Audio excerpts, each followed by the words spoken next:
I found the village the way you find a splinter, by feeling the sting before you see the wood. The county sent me to inspect an old bridge before the spring melt.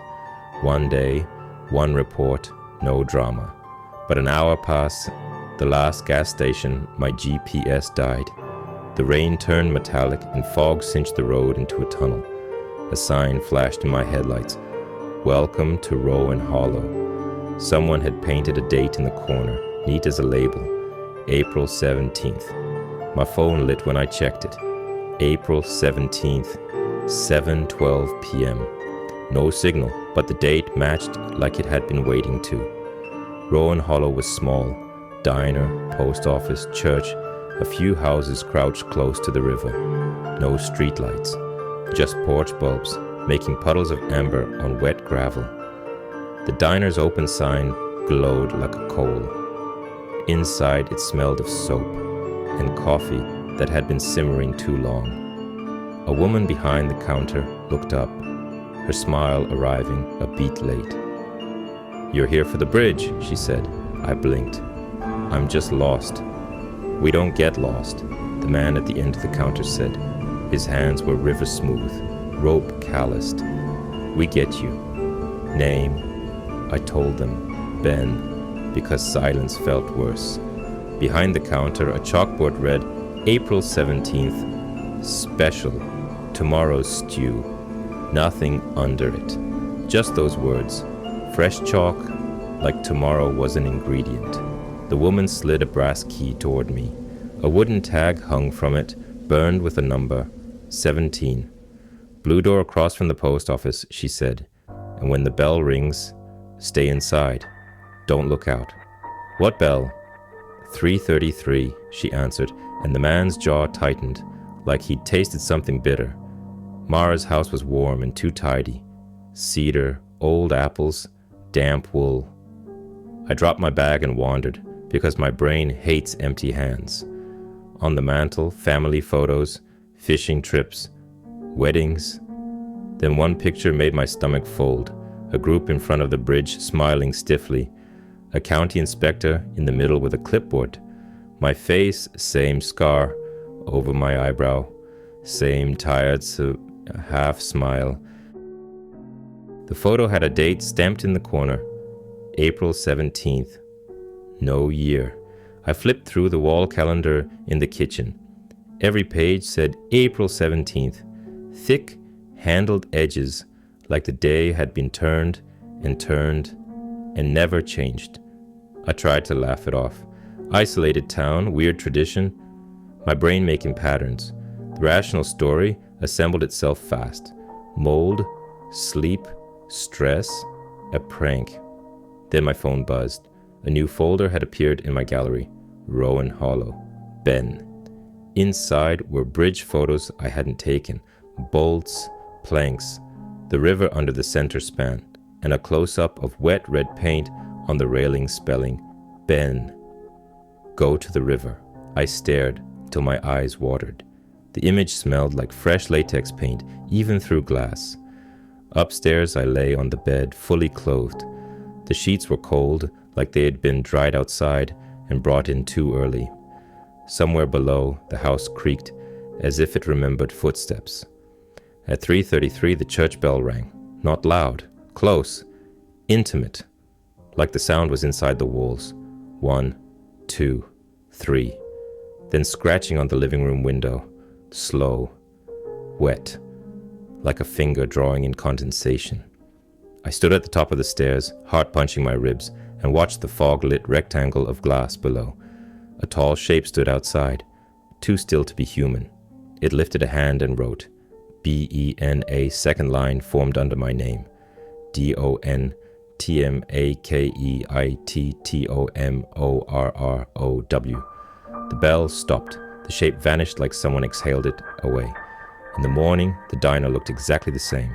Same song on the radio, same smell, same clock on the wall. 7:12. Mara looked up, smile arriving a beat late. "You're here for the bridge," she said. I felt my blood turn thin. "We did this," I whispered. "Last night." Mara's eyes sharpened. "We didn't see you last night, Ben." on the chalkboard. April 17th, special. Tomorrow's stew. Fresh again. Outside, I finally noticed the paint. Tiny red arrows on porch posts, mailboxes, fence slats, like breadcrumbs, all pointing toward the river. I ran outside and got in my truck. The engine turned over on the first try, eager like nothing was wrong.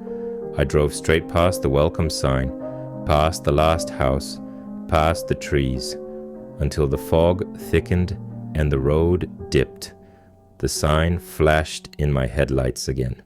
Welcome to Rowan Hollow, painted each morning, April 17th.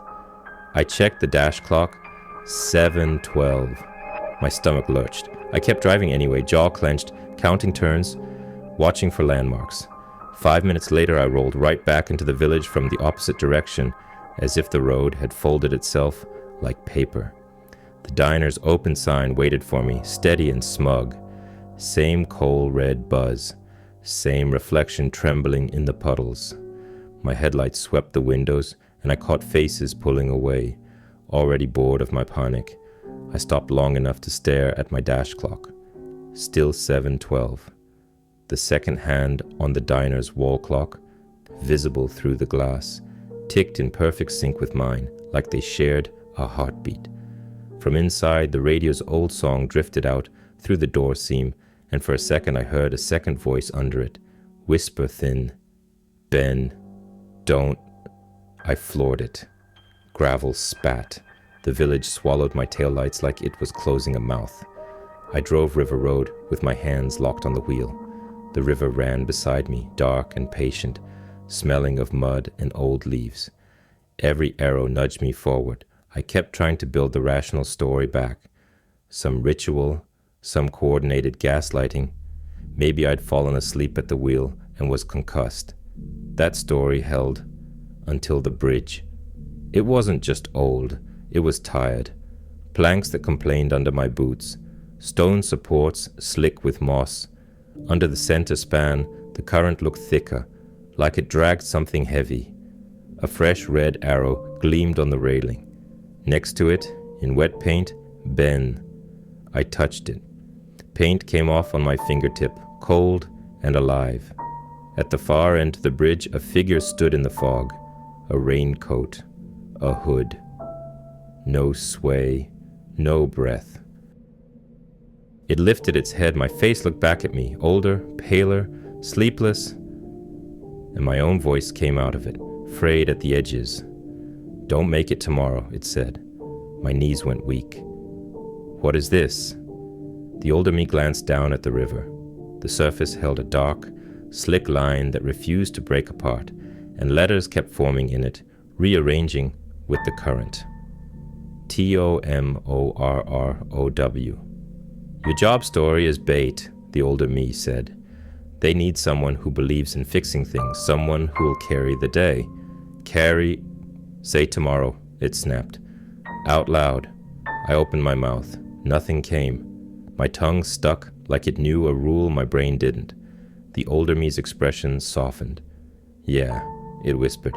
"Here, you can't say it unless you pay for it." Behind him, villagers appeared at the road's edge. Mara, the man with river hands, a few others. They didn't rush. They just watched, spaced out like witnesses at a ceremony. Mara called across the planks, gentle as a lullaby. "Ben, come back. It's safer inside the day." Inside the day.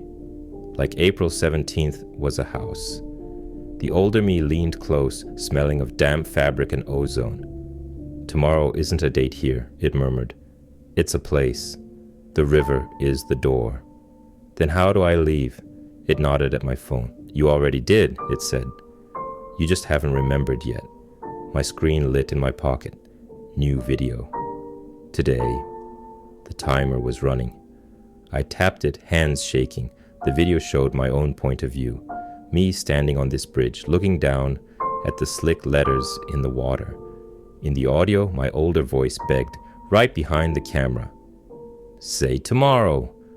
On screen, my lips moved, clear as a bell. "Tomorrow." The word hit the air like a thrown stone. The river's slick line shivered. Mara flinched, her calm cracking for the first time. "Now," the older me hissed. I forced the word again, scraping it out like pulling a hook from my throat. "Tomorrow." The fog tightened. The bridge groaned twice, as if time couldn't decide which sound to keep. The villagers cried out all at once. "No, Ben, don't," voices muffled by water. I didn't jump. I stepped off the bridge like I expected a curb.